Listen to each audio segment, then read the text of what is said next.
there has been some debate going around saying onion cannot be grown during rainy season. I've seen some companies write giving you a calendar when to grow and when to grow onion. But the question is, how true is it? Or does that mean that company got some climate or some timetable from somewhere else and tried to impose it on us Zambians? Or are we lazy to do the research? Onion is a crop which is going to give you very good return if well managed. Hi, I'm the mad farmer from Chipangali district, deep down in the village of Eastern Province, and welcome to my program. Like I always say, I'm not a professional man, but I'm somebody who's so passionate about agriculture, be it animal or crop. Today, I thought of we should break it down. We discuss onion production. So we are going to do the first part of onion production, which will include land preparation, transplanting, planting, and stuff like that. So what we are going to do is, I'm sure by now everyone is ready and has the seeds and stuff prepared. So now, what do we start with? This is the rain-fed onion. The onion I'm talking about here is rain-fed onion. So now, what are some of the things do we need to do? First of all, we will look at land preparations for onion. Remember, we are not going to do the nurseries. Okay, we are done with the nurseries. We talked about nurseries already. So today, what we are going to do is we are going to talk from the process from getting from the hardening room or from the shed to the fields. So let's look at the land preparation, which is the beds. Land preparation. What is it going to cater for this land preparation? It is going to cater for beds. The rain-fed onion is a bit different from the off-season, the ordinary growing of onions. The difference is with this onion I'm talking about is grown during rain season, meaning that there are some changes, there are some things we need to do differently. Okay, because one, remember that we've got no control over the rains. We've got no control over the rains. We've got no control over these other small issues of the floods and stuff like that. So now, let's look at land preparations. What things do we look out for? First of all, like I said, like I was doing in my previous video, you saw me hire a tractor and then do my land and stuff like that. Clearing the land, tilling the land and stuff like that. After that, now, you need to look at the beds. Beds for rain-fed.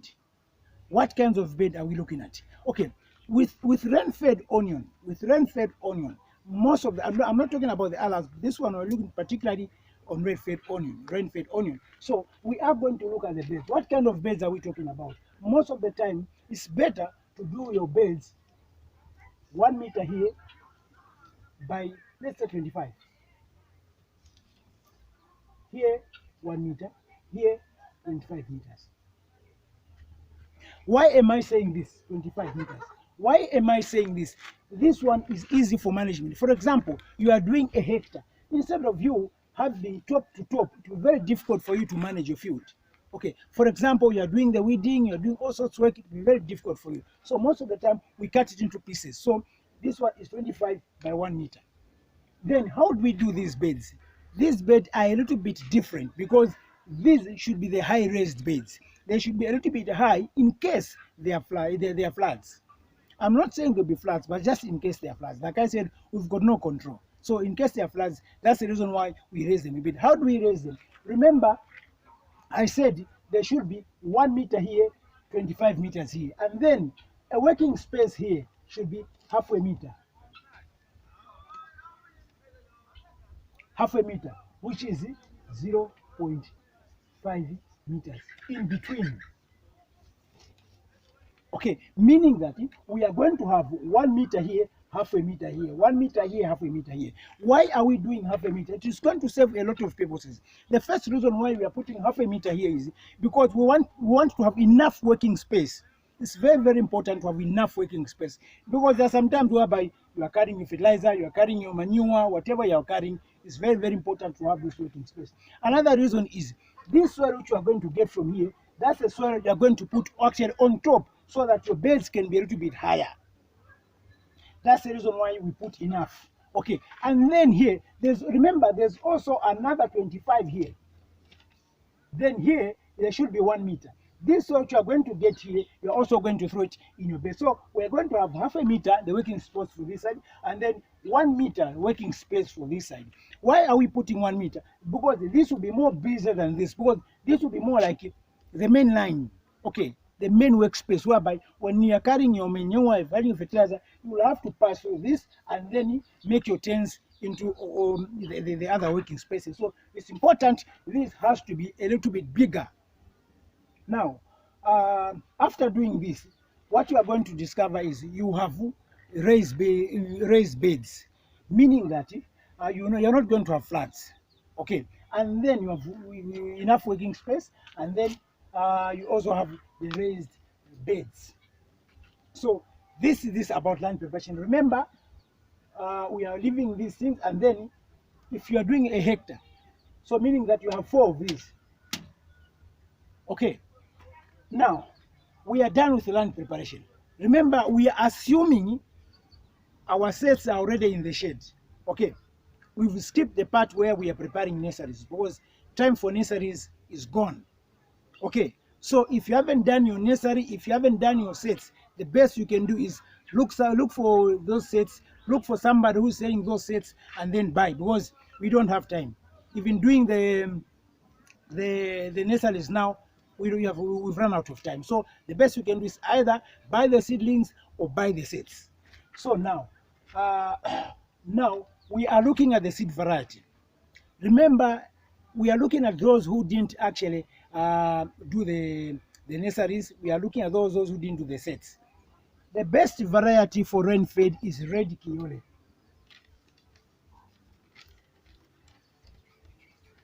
The best variety is red Kiole. Why do we choose red Kiole? This is an OPV. Okay, it's not a hybrid, meaning that it will take longer for you to harvest it. Okay, and then it has some resistance from a bit of some drought and some diseases, because it's an OPV. So red Kiora is always best. You can still plant like in Hogem is also best. You can plant Texas. There are a lot of other varieties which you can plant, but the best is either, if you want white, Hogem is okay. If you want red Kiore is good. So you choose your variety. Now let's come to planting.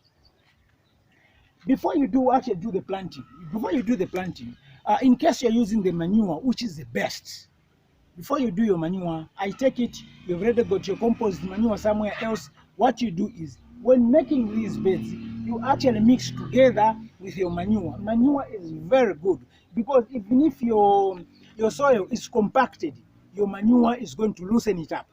Okay, because onion grows better where the soil is very loose, because it will have enough space for it to expand down there, because you know onion will follow the tubes there down there. So the manure is going to help you loosen the soil, and then it's going to be food for your plants. So now you get your manure you've already put here, okay, during land preparation. Now the planting comes. I'll take it you are using the sets. I think I'm not going to explain how you plant this, because there's already a video we have done. So just search for the video, you'll see it where we had cut and then we are planting. So what we do is you get your sets and then you cut and then you put them. Make sure you don't actually cover everything. Make sure the nose is, the cut part is actually can be seen. I wish the computer where I can edit. I was going to actually do likewise. So you actually leave the outside part outside, okay, so that it's exposed to whatever it is. That's how you plant. And then it depends on your market. Okay, if you be supplying big companies like schools, I mean big organizations like schools, NGOs, those that do feeding programs, you can do big onions. But if you're actually for sale, it's always better to do the mediums. So with me, I'm not saying everyone should. With me, I use 7 centimeter between plants. 7 centimeter, because I know with 7 centimeter I'll be able to get a medium-sized onion. But you can as well do 8, you can do 5, it's up to you. It depends on what you want. But me, I usually like 7 centimeters. So now, meaning that you will have your plant population. I'm also not going to look at how many plant population you are going to have in one bed, because we've covered this topic already. Go to those videos, we did the calculations and stuff like that. Search for that video, you actually find that video. So you actually plant. This is where the labor comes in, because you need a lot of manpower, as in a lot of manpower, for you to do the planting. If possible, you can actually you can make something whereby you can be pricking the ground like the resetter, where you just have to throw in there and then cover. Now we are done with the planting, and then just in case you've got your seedlings, you're actually doing direct transplant, it's the same. You can make the holes, and then these others are the same. But like I explained, the danger with the direct transplanting is they will not be disease resistant, drought tolerant. In case there's a dry spell, which means if you transport direct, they will die. Okay. With the sets, because you've hardened them, you've prepared them for hardship, they may survive. Okay, they may survive. So you've done the planting, and then you give them chance. Okay. With the sets, give them a week. Okay, give them a week. After a week, you can actually apply your D compound. Okay, I've actually skipped this. I want to go fertilization. You can apply actually D. Okay, because D works better for actually root formation and stuff like that. Okay, and of course there's some nitrogen in there, because that's an NPK, which means there's nitrogen there. So what you do is, after a week, you actually apply your D compound. You apply your D compound, and then you continue weeding. In case there are weeds there, you continue removing the weeds. So now what you do is, now let's get to what? To the spray program. Now, after putting in your D, it can be, you can actually swap them, or it can be like the way I've arranged them. Once you put your D in there, what you need to do right now is that you spray, you start spraying. What are we spraying? We are spraying fungicides. Okay, like copper and other stuff. But before you actually plant, let me take a little bit back. Before you actually plant your sets, you need to spray these beds. Spray them with cypermethrin. What cypermethrin is going to do is, it's going to block the diseases which are in the ground coming to your plants to actually eat them or damage them. Okay, so after you spray, that's when you actually plant. Let's get back to where we were. Now we are on the spray program. Now it's after a week or two. So now you start your spray program.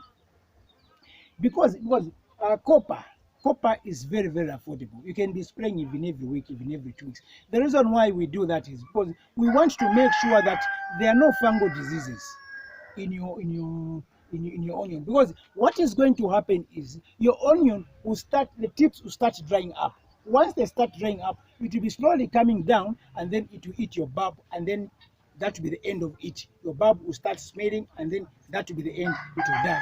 That's the reason why we actually spray copper more often. Actually, let me take a little bit back to the nursery. That's the reason why, before you actually uproot for hardening, make sure you spray copper, so that you don't transfer your fungo from your nursery to your main. Including, it all goes back to where you bought your sets from. Make sure they were actually, fungicide was actually sprayed.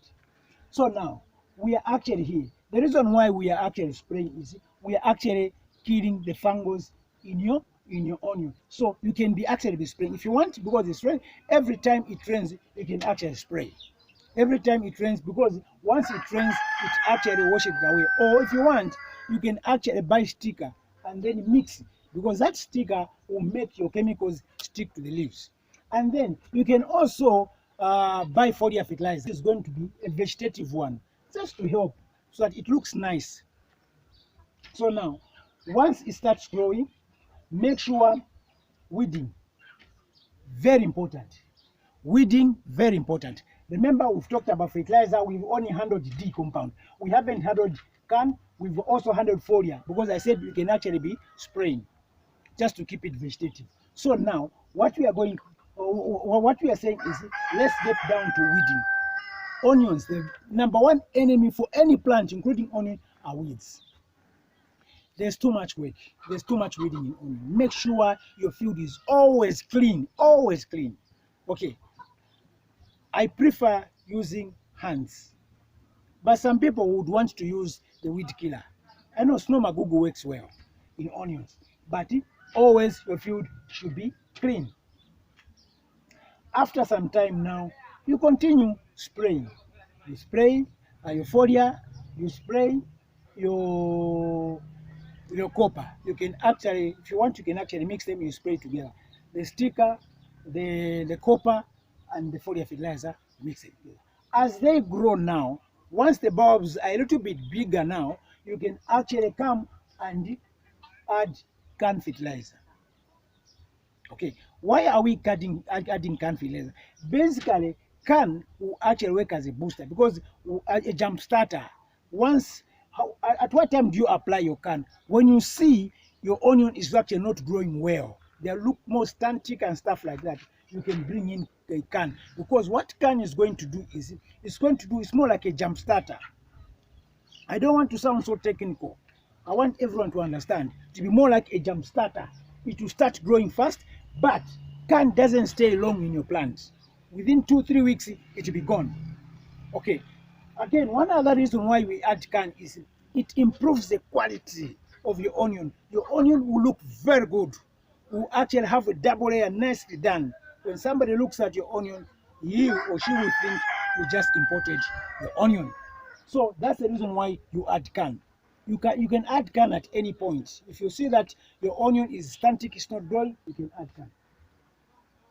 And then, like I said, can doesn't stay long in your plant.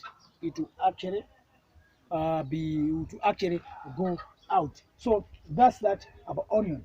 So what you need to do is you need to continue with this program, the spray program, because basically it will actually add the vegetative part of it, and then it will actually do the needful. Thank you so much. If you've got any question, please feel free to get in touch with me. My numbers are the same: 0977 851196, 0977 851196, or 0966 987051, 0966 987051. A WhatsApp, a message, or a text. And when you send me a WhatsApp or a text, do not greet me. Please do not greet me. If you want to greet me, greet and go on to the question, because most of the time I receive greetings. Hi, how are you? Hi. I don't respond to that because I've got a lot of messages I receive. So if you want to talk to me, the best you can do, Mad Farmer, how are you? Then you proceed. And then do not ask me a question on a topic I've talked about unless it's a follow-up question. So the best you can do is, if you want to ask me a question about onion, make sure that you watch all the videos and then you come back to me with a follow-up question. Because if you come with a direct question, I'm going to charge you, because people shouldn't be lazy. People should learn to watch, then they should learn to read. Thank you so much for watching my program. Bye-bye.